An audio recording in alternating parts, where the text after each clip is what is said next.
Сәлемне сізбен менің каналыма қош келіпсіз. Мен сізге красный соус жасауды үйретпекшімін. Ол үшін бізге чесноктың 2 басы керек болады, және де 1 луктың жартысы керек болады. Сақтап түртпіштап турап аламыз.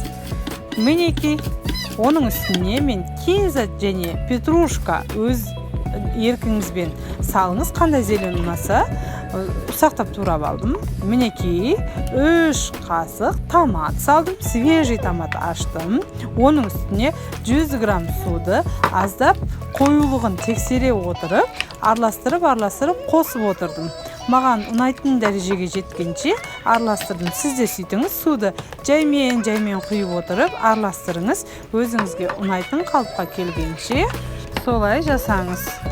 Мен де сондай араластыра отырып, өзіме ұнайтын қоюлықты таңдап алдым. Оның үстіне 2 грамм қарабұрыш, 2 грамм кристаллик, 2 грамм тұз, 2 грамм паприка салып, тағы араластырасыз.